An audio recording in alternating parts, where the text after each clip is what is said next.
del mismo. Los principales órganos del sistema digestivo forman un tubo a lo largo de todas las cavidades ventrales del cuerpo.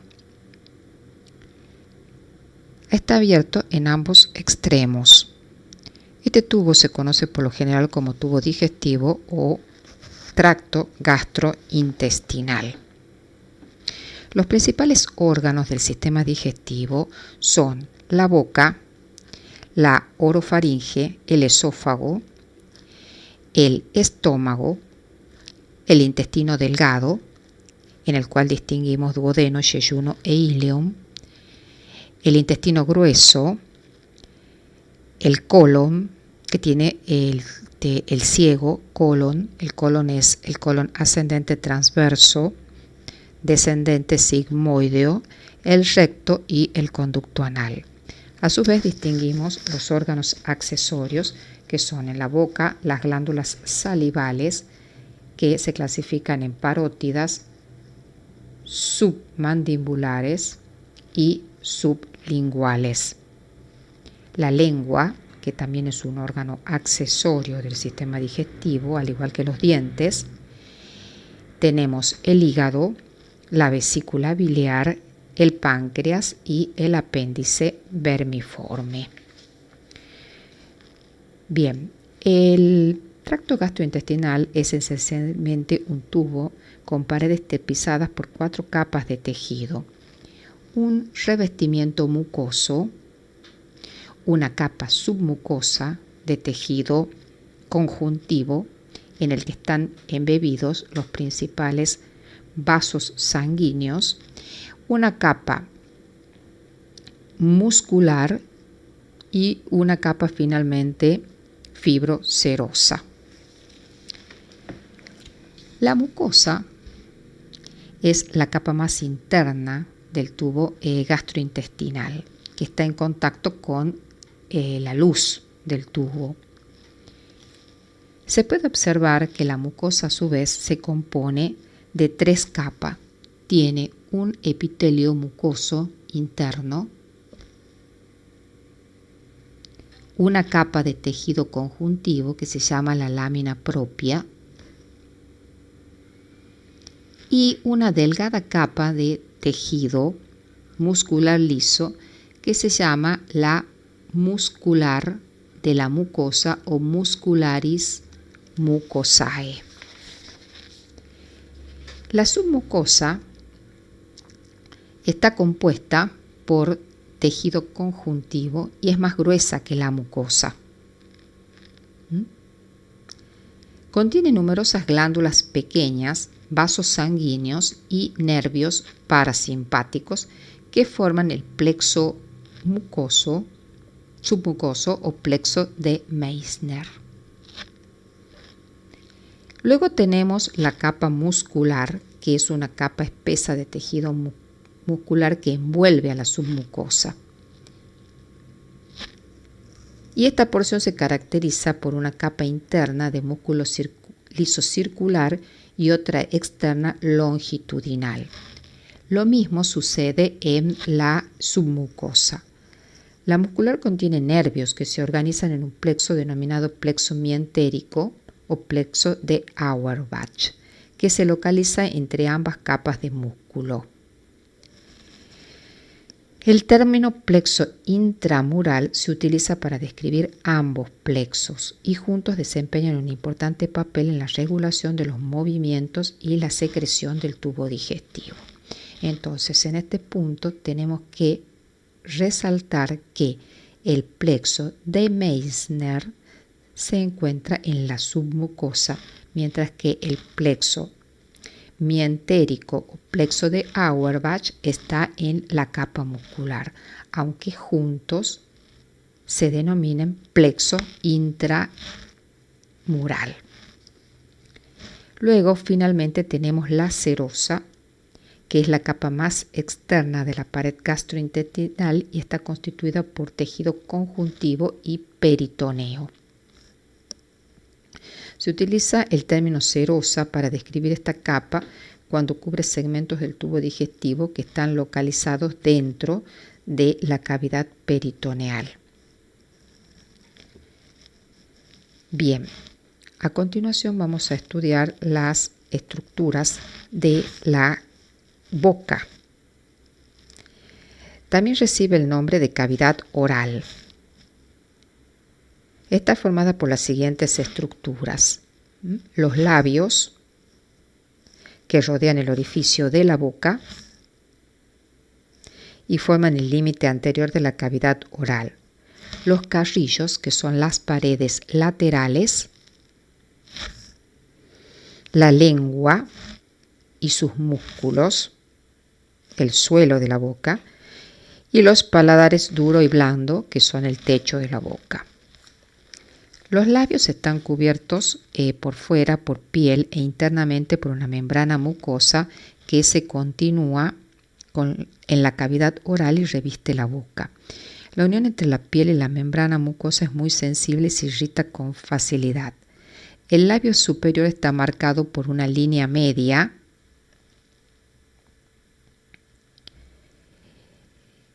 denominada filtrum, que termina en la unión entre la piel y la membrana mucosa en una pequeña prominencia denominada tubérculo. Se suele emplear el término fisura para describir las hendiduras o espacios que separan las estructuras anatómicas. Cuando los labios están cerrados a la línea de contacto se conoce como fisura oral. Bien, los carrillos forman los límites laterales de la cavidad oral y se continúan con los labios en el frente. Están tapizados de membrana mucosa que se refleja en las encías y en el paladar blando. Los paladares duro y blando. El paladar duro está formado por porciones de 4 huesos, que son los 2 maxilares superiores y los 2 palatinos, mientras que el paladar blando se forma un tabique entre la boca y la nasofaringe y está cubierto por un músculo en forma de arco. La apertura del arco conduce de la boca a la orofaringe y se denomina fauces. Suspendida del punto medio del borde posterior del arco se encuentra una pequeña masa carnosa que es la úvula. Bueno, la lengua. La lengua es una masa sólida de músculo básicamente esquelético, que son los músculos intrínsecos cubiertos por una membrana mucosa. Los músculos intrínsecos de la lengua tienen, por definición, su origen y terminación en la lengua. Sus fibras están orientadas en todas direcciones, proporcionándole así mucha maniobrabilidad. Y la contracción de los músculos intrínsecos produce cambios en el tamaño y la forma de la lengua, ayudando al proceso de la masticación. Los músculos extrínsecos de la lengua, o sea, tenemos acá se pueden observar los músculos de la lengua, 8 pares de músculos, de los cuales 4 son extrínsecos y 4 son intrínsecos. Los músculos extrínsecos son los que se insertan en la lengua, pero tienen su origen en otras, son los que tienen origen en otras estructuras. Por ejemplo, en los huesos del cráneo o en el hioideus. Algunos ejemplos de estos músculos intrínsecos son el geniogloso, que desciende la lengua y la impulsa hacia afuera, el estilogloso, que eleva la lengua y la retira hacia atrás, el palatogloso, que eleva la porción posterior de la lengua y la acerca al paladar blando, el hiogloso, que desciende la lengua y la desplaza hacia los lados. La contracción de todos estos músculos extrínsecos cobra mucha importancia durante el proceso de la deglución y el habla. Bien. La lengua podemos observar que tiene una gruesa base, una punta y un cuerpo central. La superficie dorsal o superior de la lengua suele ser rosada y húmeda y está cubierta por unas elevaciones llamadas papilas. Los tres tipos de papilas, caliciformes, fungiformes y filiformes, se localizan en los lados o en la superficie de la lengua. Las grandes papilas caliciformes están formando una V invertida.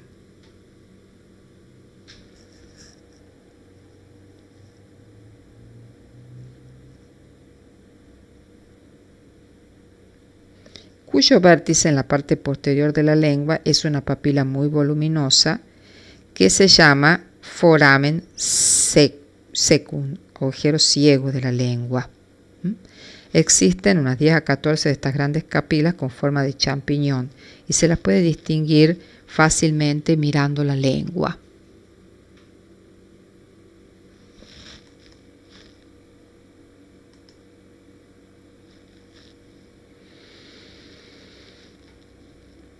Las sustancias disueltas que van a ser saboreadas entran en una depresión o foseta que rodea la papila para entrar en contacto con yemas gustativas que están localizadas en la superficie lateral. Las yemas gustativas también se localizan en las paredes laterales de las papilas fungiformes, que se encuentran fundamentalmente en la punta y en los bordes laterales de la lengua. La punta y en los bordes laterales se ven este tipo de papilas.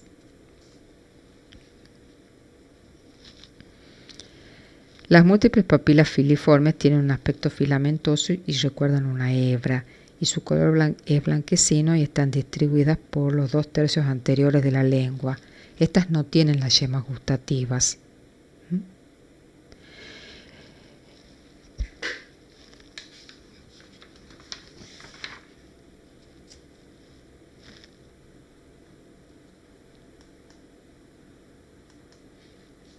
Acá en esta imagen se pueden observar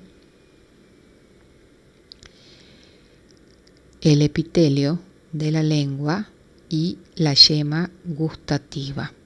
Toda esta estructura forma la papila y dentro de la papila están estas estructuras que se llaman yemas. Estas yemas serían los sensores gustativos. Acá hay un esquema de la estructura de las yemas. O sea, las yemas son los quimioreceptores que transforman una señal química en un potencial de acción que, como ustedes saben, es el lenguaje que puede ser interpretado por el sistema nervioso central. Acá se ven las microvellosidades, o sea, son células que están bien diferenciadas para cumplir con su función. Tienen microvellosidades que aumentan la superficie de contacto con el estímulo, que en este caso es un estímulo químico. Y acá están todas estas células epiteliales modificadas, que son los sensores, y en contacto con las fibras nerviosas aferentes, que van a ser las fibras sensitivas. Ahora veamos un poquito de las glándulas salivales. Tenemos 3 pares de glándulas que son glándulas túbulo-alveolares. Están las glándulas parótidas, las glándulas sublinguales y las glándulas submaxilares. Estas secretan una gran cantidad, aproximadamente 1 litro de saliva cada día. Las pequeñas glándulas bucales situadas en la mucosa que tapizan los carrillos y la boca contribuyen con menos del 5% del volumen total de la saliva. Sin embargo, la secreción de las glándulas bucales es muy importante para la higiene y el bienestar de todos los tejidos bucales. Las glándulas salivales son glándulas accesorias que están asociadas al sistema digestivo, fuera del mismo, y vierten sus secreciones exógenas a la luz del tracto gastrointestinal. Las glándulas parótidas tienen una forma piramidal y son las más grandes de las glándulas salivales pares. Están entre la piel y el músculo macetero subyacente, por delante y por debajo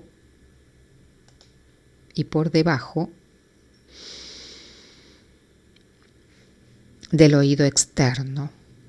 El tipo de saliva que producen es acuoso o ceroso, con alto contenido enzimático, pero no de moco. Los conductos parotídeos, que se llaman conductos de Stensen, miden unos 5 milímetros de longitud y penetran en el músculo bucinador de cada lado, abriéndose en la boca a la altura de los segundos molares superiores. Las glándulas submandibulares o submaxilares son glándulas compuestas o mixtas porque contienen elementos productores de moco y de una sustancia cerosa que contiene enzimas. Se deslocalizan justo por debajo del ángulo mandibular. Se puede sentir la glándula colocando el dedo índice en la parte posterior del suelo de la boca y el pulgar medialmente y justo delante del ángulo mandibular. Tiene una forma irregular y el tamaño aproximado es el de una nuez. Y los conductos de estas glándulas, se llaman conductos de Wharton, se abren en la boca a cada lado del frenillo lingual. Luego tenemos las glándulas sublinguales, que son las más pequeñas. Se encuentran delante de las glándulas mandibulares o submaxilares, se encuentran por delante, por debajo de la membrana mucosa que cubre el suelo de la boca, y cada glándula sublingual tiene unos 8 a 20 conductos de drenaje que se llaman conductos de Rivinus, que se abren en el suelo de la boca. A diferencia de las otras glándulas salivales, las sublinguales solo producen una saliva mucosa. Los dientes son los órganos de la masticación. Están diseñados para cortar, rasgar y triturar la comida ingerida para que la misma se pueda mezclar con la saliva y de esta manera pueda ser tragada. Durante la masticación la comida se fragmenta en trozos pequeños, con lo que se consigue aumentar la superficie sobre la que pueden actuar las enzimas digestivas. El diente típico puede dividirse en 3 partes: corona, cuello y raíz. La corona es la parte expuesta del diente.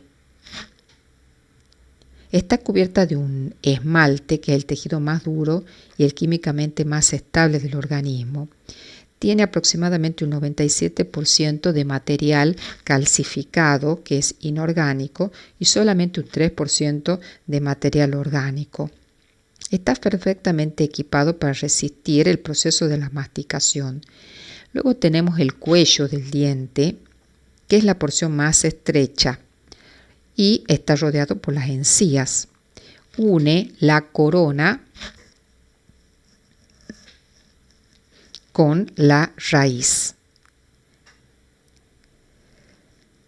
La raíz es la que encaja en el espacio o cuenca de los procesos alveolares de los maxilares superior e inferior.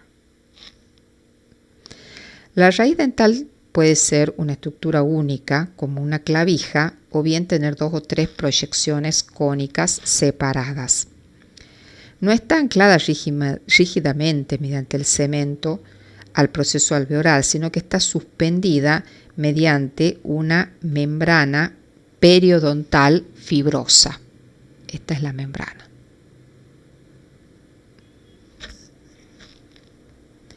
Además del esmalte, la cobertura externa de cada diente tiene 2 tejidos dentales adicionales que se llaman dentina, la dentina, y el cemento.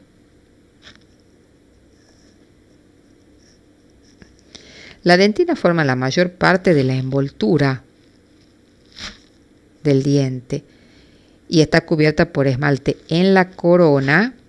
La corona tiene esmalte y tiene cemento, en el cuello y en la raíz.